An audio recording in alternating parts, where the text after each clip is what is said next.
Okay, but if we go into student view, basically what that's going to do is it's going to show us what a student would see. One thing that I will tell you about this is that it's in Angel we were somewhat spoiled compared to this, because Angel was pretty accurate. Like Angel, when you went into student view, you really saw it the way a student did.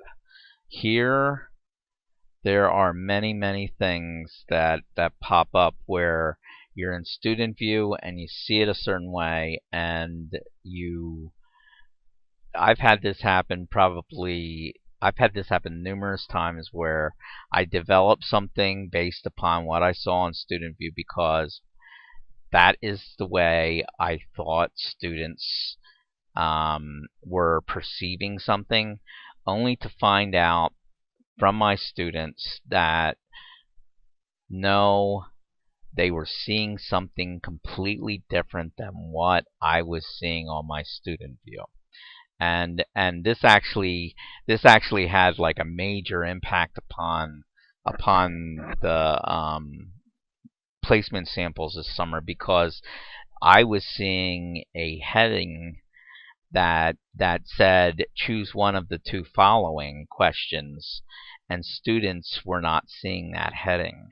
And so what they were actually like even though they had directions, like before and in a couple different places that told them that they could choose between two different questions, the actual test itself, the actual sample itself, did not clarify that they should answer one of the two.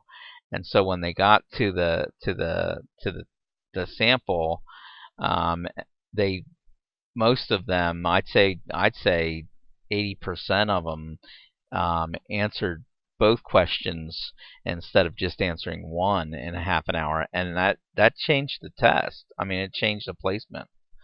It changed the way I had to evaluate them, and it was pretty interesting actually. But I don't know whether, like time will tell whether like it's as accurate or not. And I think in some ways it had benefits, in some ways it had drawbacks, but the numbers actually came out pretty close to what we've done in the past. So it sounds like I think it was probably okay. But anyway, so you see here we have a shortened menu.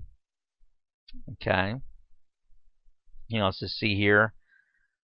It's much cleaner, isn't it? Okay, so here, see how I have links here up on this? Okay, so this should be what a student sees. And so if we go into something like the module here, which is why I brought you in here. Okay, you'll see that this is open for students. Okay, and then once a student gets down here, you see it's locked. Okay, so a student can see what's in here. They can see what's coming up, but they can't get into it. Like there's no way they can click into that. Like they can't get in there. I'm clicking and nothing. Like it, I can close it and I can open it, but I can't. I mean, I can close and I can open as far as viewing. Like what's in there, but I can't close and open the actual files or folders.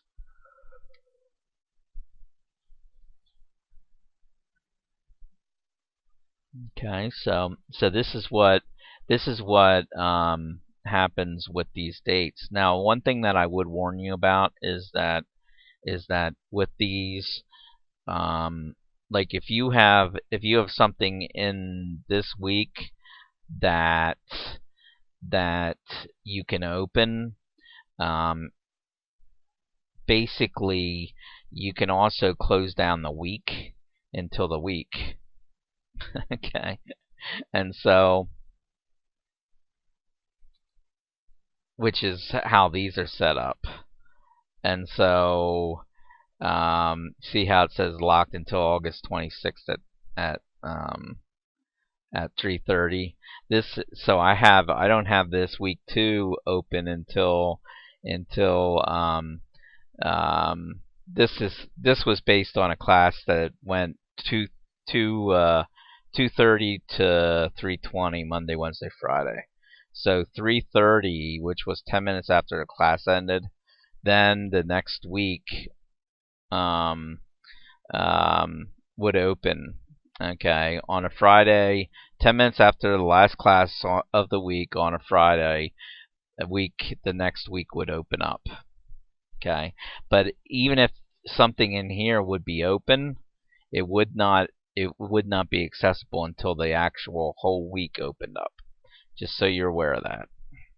Okay, but this is kind of nice because they can see the schedule and they can see what's going on, but they can't get into it. Okay.